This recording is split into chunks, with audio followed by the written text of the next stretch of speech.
am Nakul, a second year MBBS student, and today I want to share something that's honestly a game changer for medical students like us. Did you know you can actually earn 60,000 rupees during MBBS just by doing research? Sounds too good, right? But it's true. This is through the ICMR STS program.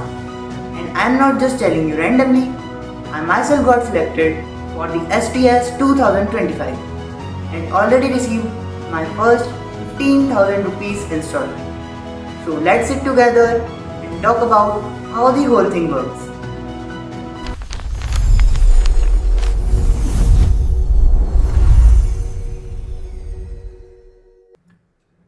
So first, what is STS?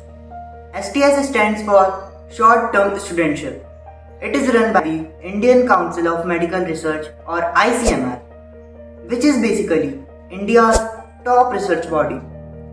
The idea is simple: MBBS or BDS students from anywhere in the country can take up the project under the professor's guidance, and you learn research, you work on the topic you like, and you even get paid for it. Now you might be thinking, why should I even apply for it? Well, there are three big reasons. First, you get hands-on research experience. Trust me, this is something you won't find in the textbooks. Second, you can publish your work, which can really strengthen your CV for PG, INICT or even USMLE. And the third, the stipend, a total of Rs 60,000 given in installments.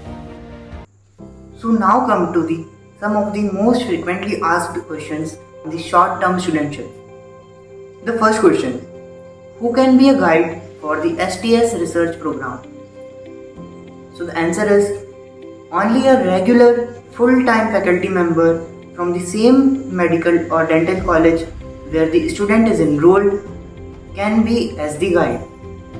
The part-time consultants, visiting faculty, residents, school officers or PG students are not eligible to guide. Next question: can a third professional year MBBS student apply for the short-term studentship program? So the answer is no. Students in the third and fourth professional years, as well as interns and PG students, are not eligible to apply for the STS program. Only first and second professional year students are eligible to apply. Next question: is it mandatory for the students and the guide to be from the same institution? Answer is yes. It is mandatory that both the students and the guide should belong to the same medical or dental college recognized by the NMC or DCI. The next question: how many students are selected for the STS fellowship each year? So the answer is about 2,000 students annually, with 80% seats for the MBBS and 20% seats for the BDS students approximately. Next question: what activities are the students expected to be completed during each year of the STS project? So during the first summer break, conceptualization, development and research work has to be done. In the second summer break, the students are required to conduct key research activities or any other core components to achieve the objects of project proposal. During the third summer break, analysis of the data and preparation of the final report and its online submission has to be done. Next question: is it required to have ethics approval for the research project? So the answer is yes. If the project involves human participants or animal models, ethics approval from the Institutional Ethical Committee is required. Try to submit the IEC certificate with approval, and if due to some unavoidable circumstances it is not available, then proper undertaking from the guide can be submitted with the proposal. It should mention in undertaking that IEC approval will be submitted.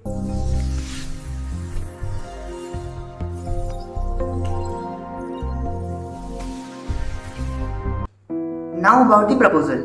This is the most important part. ICMR has a fixed format. The title should be within 25 words. Introduction should be around 300 words. Objectives should be short and around 100 words.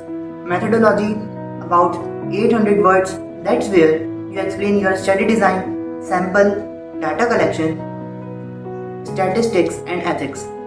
The outcome, it should be within 100 words, references in Vancouver style, and listen carefully.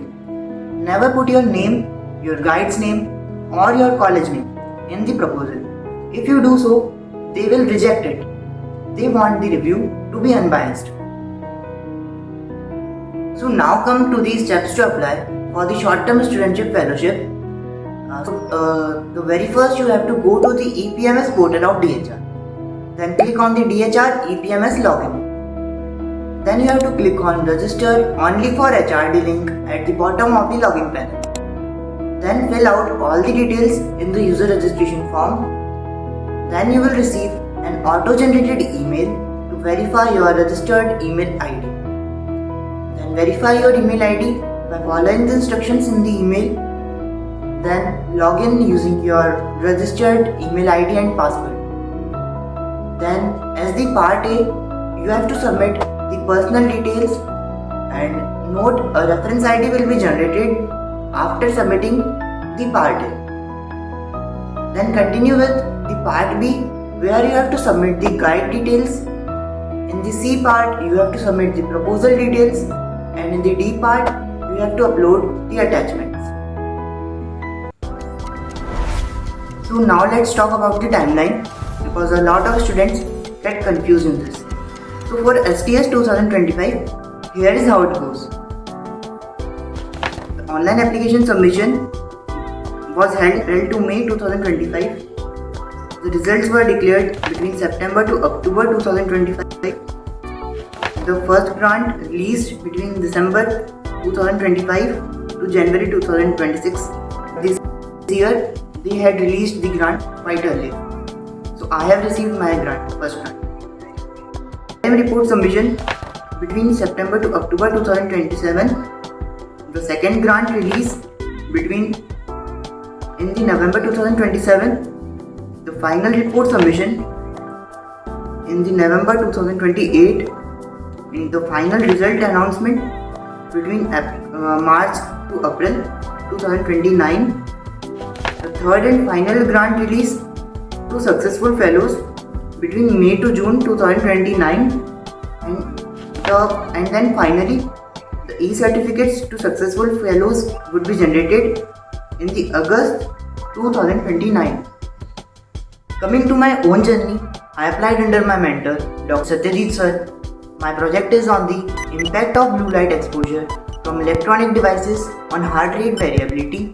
Thankfully it got selected, and the first grant of Rs 15,000 has already reached me, and right now I am doing the data collection and learning how research is actually done step by step.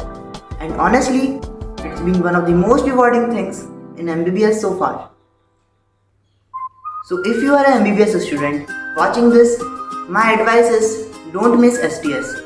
You will gain research skill, improve your CV, and maybe even publish a paper. Plus, earning Rs 60,000 during MBBS, that's huge motivation. It feels so good to know you can support yourself through your own academic work. And that's the whole picture of ICMR STS. What it is, why it matters, and how to apply, the official guidelines, the timeline, and my personal experience. If this video helped you, please like, share and subscribe. And if you have any doubts, just drop them in the comments. I will try to reply everyone. Thank you.